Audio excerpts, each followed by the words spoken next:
Hello everybody and welcome back to the channel. Today we're going to be taking a look at Tyson Foods. As you can see, in the past year the stock is up 5%, but if we take a look at the 5-year mark, it is down 26%. And as always guys, if you've been in the channel before, we love companies that pay a dividend yield, and this one has a great dividend of 3.50.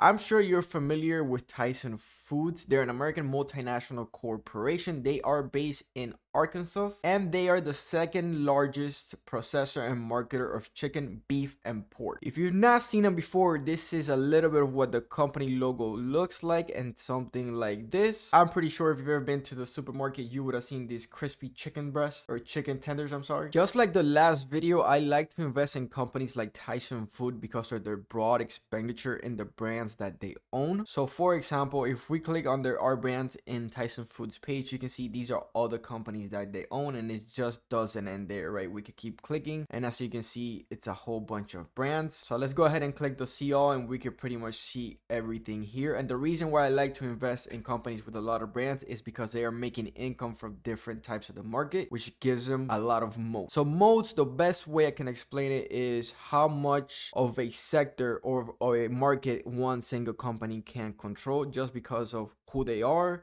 or what they own or the quality of their product. If we take a quick look at what analysts from Wall Street are saying about this stock, you can see it's currently at a 3.50 buy out of a 5 rating. They have 2 strong buys, 3 buys, 9 holds, and no sells or 0 strong sells. If we take a look at the earnings, you can see they beat every earning in Q4 of 2024, in Q3 and Q4 of 2024 as well. Also Q1 of 2025, and in Q2 and 3 they are expected to keep growing. And as you can see, this percentage they're expected to lower in the end of 2025 and 2026, but this is almost every single company because, again, as I said in the channel before, we don't know what's going to happen with the whole tariff situation and what's going to happen with the prices in the US and how the consumer is going to react. As I mentioned before in the videos, guys, annual EPS and annual revenue should be increasing even if the company is down in the 20% in the past 5 years. As you can see, for 2025 and 2026, the EPS are considered to be increasing, and the same thing for the annual revenue from 53 billion to 54 billion.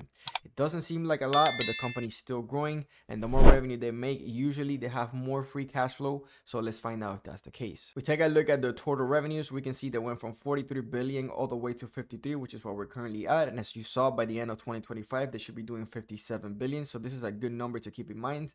That means they're growing their sales. But one thing from this that we really have to take a look at is the net income, right? How much of those sales are actually profit? So as you can see, this is where the company is taking a hit. All of this was decreasing, and still decreasing, but we are currently picking back up. So this is why I think it might be a good opportunity to invest in the company now when it's down and they're starting to look good for the future. We take a look at the 1-year chart, compare Tyson Foods to the S&P 500. You would have not made more percentage in investing in individual stock. Keep in mind, this doesn't count the dividends. The S&P 500 did a whopping 22%. And of course, if we take a look at the overall 5-year chart, we can see you would have lost 29% in Tyson Foods and you would have made 80% in the S&P 500. So seeing this definitely makes me want to invest in the stock. As you can see, the company has been growing and it is now sort of this almost support level and is coming back down again. The 52-week low is $52, and we're very close from there. So this might be a good opportunity. So let's take a look at the intrinsic value. Now, the first thing we have to do is put the ticker symbol, which is TSN, and then we have to find the growth rate projection for this company, my favorite part of the video. So we're gonna go here and type Tyson Foods stock growth forecast, and I'm on images, so I gotta click all. As always, guys, I like to click on the Simply Wall Street link. Once you go there, it'll give you the earnings growth rate for the future, which is currently at 19.6%. Go back to the chart, we put 19.6%, and here we go. This is what the calculations give us. Now, I have a margin of safety compared to the updated Graham formula because I think this formula is a little too conservative, and we always have to buy stock with a margin of safety. So not only is the company currently down 26%, we also want to buy it with some sort of margin of safety. So compared to what the stock should be worth according to the formula, and adding a 35% safety, we could be buying this stock at a price of $81, and the stock is currently at $57. This is why I'm considering adding it to my portfolio.